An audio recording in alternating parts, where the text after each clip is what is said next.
What's going on, guys? This is Rob, and if you're enjoying the content here on my channel, then make sure you hit the like button and make sure you hit subscribe so you can help decide what direction the content on my channel goes in the foreseeable future.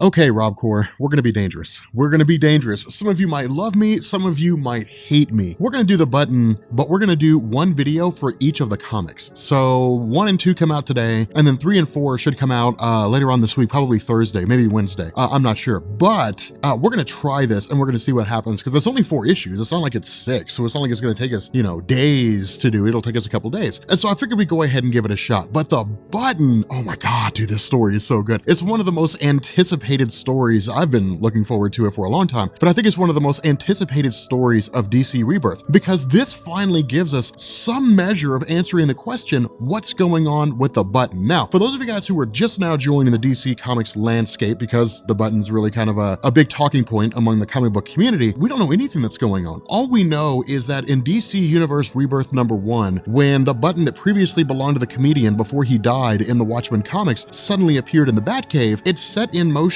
nothing but speculation about the Watchmen, about what was going on. We had this enigmatic guy, Mr. Oz, who was talking about people that are in the New 52 universe that shouldn't be there, about how things are screwed up and so on and so forth, but we literally know nothing about what's going on. The only thing that this has given us is the idea that in some form or fashion, the Watchmen are being folded into the DC universe. And so the idea that people had is that maybe it was Dr. Manhattan who had messed with all these things, that according to Wally West, somebody took 10 years away from everybody's life, and we didn't know who it was. So maybe it was Manhattan, maybe it was, at least if you're Sal over at Comic Pop, you believe that Mr. Oz is the pre-New 52 Lex Luthor, which I love that idea, but it's speculation reigning supreme, which is really half the fun. But the button thing is so cool. This story is so amazing. So initially, we pick up with Saturn Girl. Saturn Girl is part of the Legion of Superheroes. They're superheroes from the 31st century. They're from the future. Now, all we really know about her in terms of the DC landscape is that in DC Universe Rebirth #1, in Batman #9, or Batman Rebirth #9, and in this story, we've seen her in Arkham Asylum. We don't know why she's there. We don't know who put her there. It seems like she's there against her will. We have no idea what's going on. All we know is that she's there. But it's so ironic that she's in a home for the mentally insane because Saturn Girl, being from the future, would likely know how these events are going to play out. Now, again, this deals a little bit in terms of like retcons and stuff like that because non-comic readers would ask the question, well, if she knew this was going to play out, then why didn't she tell anybody about it before? Well, because this is a new introduction to comics, so again, somebody's kind of messing with things. But the fact remains here, it's like a ripple effect, or it's like a scar effect, right? Like if time were linear, all right, there were no alternate realities or anything like that. If I go back to you and I meet you when you're 5 years old and I cut your hand, then at 50 years old, when I went back in time in the first place, you would suddenly see a scar appear on your hand out of nowhere, all right? It's just basically the fact that the past influences the future. And so because of that, most likely we would have to believe that if she's from the 31st century, that her memories would automatically be updated to reflect whatever it is that's going to happen with regards to the Watchmen. Now, we know that she has an understanding of the future because of the fact that she's watching a hockey game unfold. And in this hockey game, one of the players gets killed, but no one comes and saves him. There's no Superman, no Justice League, no nothing. It's just a guy dies during a hockey game. But the reason why this is introduced is because it is Tom King basically kind of throwing in this whole idea of allowing the narrative of the story to be reflected by the hockey game. Because with the narrative, or at least with the broadcast as it's given to us, it's okay, here's the opening salvo. Like the puck is down, the players are playing, and they start kind of going back and forth. All right, let's pass the puck to this guy, pass the puck to that guy. The puck representing information, speculation, the idea of what's going to happen, the knowledge of what this button represents, this kind of going back and forth. But the hockey team also represents players in the DC universe, superheroes, the Justice League, so on and so forth, the opposing team, perhaps even the Watchmen. And so it's kind of cool to see this unfold because what ends up happening, or at least, when we initially saw Saturn Girl, she was screaming about how people were going to die. The Legion of Superheroes was going to die. DC's main superhero teams were going to die. Everybody was going to die, and no one could do anything to stop it. And so the indication seems to be here that like the home hockey team going against the opposing hockey team, the home guys are the superheroes. The opposing team is the Watchmen or Dr. Manhattan or whatever they happen to represent. And the home superheroes are getting obliterated and somebody significant is going to die. Now, of course, this entire time, Batman's really just kind of meddling around and messing around with the button that belonged to the comedian. But the crazy thing about this is that while messing with the button, it suddenly has this interaction with the mask of of Psycho Pirate. Now, this is one of the reasons that I'm really glad we covered Batman Rebirth, you know, with all the different stories and things like that. And you'll find that playlist down in the description, because this is gonna go in the Watchmen playlist, but inside that playlist, we also have everything from, you know, before Watchmen, or at least all the videos we've done before Watchmen, as well as the whole discussion about, you know, Batman and Flash and so on and so forth. But the fact remains here, with the Psycho Pirate's mask, it's not really the Psycho Pirate's mask so much as it's called the Medusa mask. And what it does is it basically manipulates the emotions of others by reflecting its own face. So the Medusa mask will take on the face of sadness, and that individual who's looking upon the Medusa mask will feel sadness. The same thing with happiness, anger, you know, remorse, so on and so forth, compassion, that whole thing. And so because of that, the button reacting with the mask results in Bruce Wayne seeing his father, Thomas Wayne, from the Flashpoint universe. And that's why things are so crazy. Now, if you're new and you never saw my Flashpoint videos, you'll find those in the playlist as well. Everything that you need to understand what's going on right now is in that playlist. So all you gotta do is go there, click play, and you'll be caught up. But assuming that you don't really have the chance to do that, or you don't really have a whole lot of time, the Flashpoint universe was a byproduct of Barry Allen. Remember, the Flashpoint universe is basically what initiated the New 52. Barry Allen went back in time to save his mom's life and was successful in doing so. But because of the fact that she survived, and because Barry Allen essentially never became the Flash, the motivation for him being the Flash never existed, ultimately it led to him just being a normal human being. But it also spawned a wholly different universe that saw a very dark scenario. We ended up seeing that the Atlanteans and the Amazons ended up going to war with one another. Superman never became Superman. He landed, he was discovered by the US government, and he was held underground in stasis for almost his entire life. One of the most significant developments in the Flashpoint universe was that instead of Bruce Wayne's parents dying, having been shot to death, instead, Bruce Wayne was killed. His father became Batman and his mother became the Joker. And so it was so cool. It was so awesome.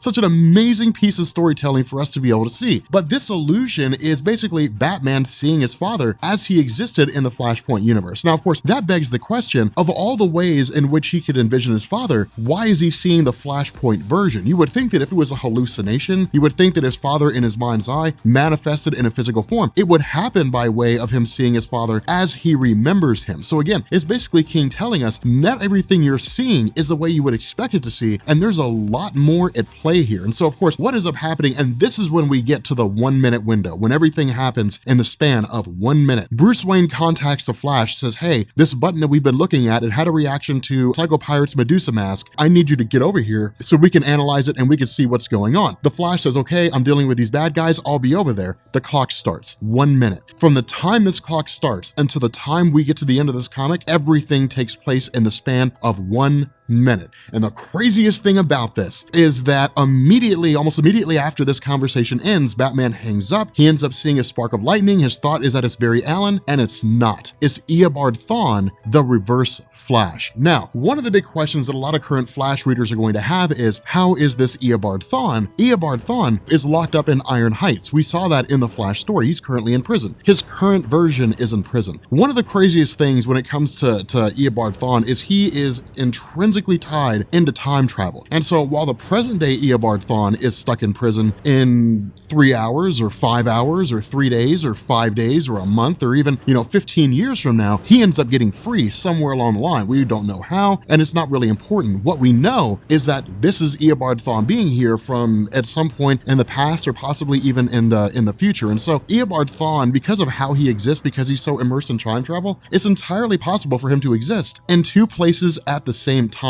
And so what ends up happening here is that he starts talking to Batman about how a greater power had called out to him. It had basically reached out to him and he was essentially resurrected. And so the funny thing about this is Batman faces off against, Eobard Thawne as best he can, but he doesn't stand a chance. I mean, Eobard Thawne is a struggle for Barry Allen to beat. And Barry Allen is wildly powerful in terms of, his speed and capabilities and so on and so forth. Dare I say, one of the most powerful members of the Justice League. Batman's just a guy with resources and stuff, but being caught off guard, being hit 5, 6, 7 times in the span of a second makes it virtually impossible for him to provide any kind of counterpunch, any kind of offer to what it is that Eobard Thawne is doing. Now, what ends up happening is that Eobard Thawne actually discovers the letter that Batman received from his father, and that was a part of the Flashpoint story. When the Flashpoint story began to come to an end, Thomas Wayne had basically written a note for his son and gave it to Barry Allen. The reason being because of the fact that Barry Allen, when he met Thomas Wayne as Batman in the Flashpoint universe, universe said, hey, look, this is not how things are supposed to be. In the universe that I come from, you and your wife died and your son became Batman. And so the result is that Thomas wrote a letter to his son. He gave it to Barry Allen. Barry Allen went back in time, stopped himself from saving his mother's life. Things more or less went back to normal, but resulted in the New 52 reboot. But at the end of Flashpoint, he gave Thomas Wayne's note to Bruce Wayne. And for one of the only times in the history of DC Comics, Bruce Wayne cried. It was an emotional moment. It was really probably the best possible ending to that story. It was insanely well done. But in the midst of all this, Eobard Thawne more or less kind of makes fun of Batman and then just rips it all up. Now, Eobard Thawne starts saying things like, did it make you feel better, Thomas, and things like that. The reason why is because of the fact that within the Flashpoint universe, Eobard Thawne was there. Eobard Thawne taunted Barry Allen. Eobard Thawne and Barry kind of went hand in hand in that particular story. Again, we're leaving a little bit out here in terms of Flashpoint, but of course, like I said, we have those videos. You're welcome to go back and watch them and get the full impact of the story itself. And so Eobard Thawne knew who Thomas Wayne was, mostly because of the fact that Thomas Wayne was the one that killed him. So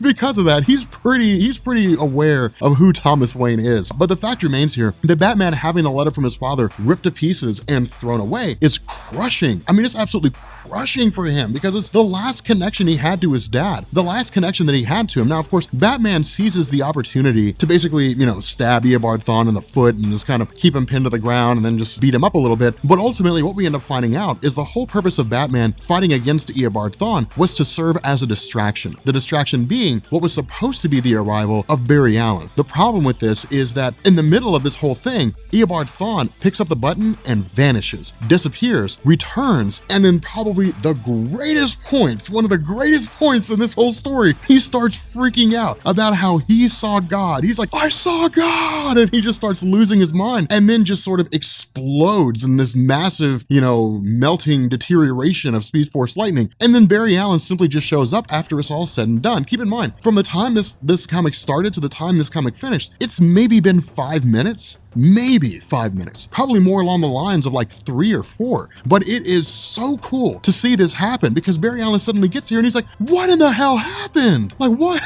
One minute you call me and the next Eobard Thawne is laying dead and you're clinging on to dear life. And so now the question becomes, who killed Reverse Flash? What in the world happened?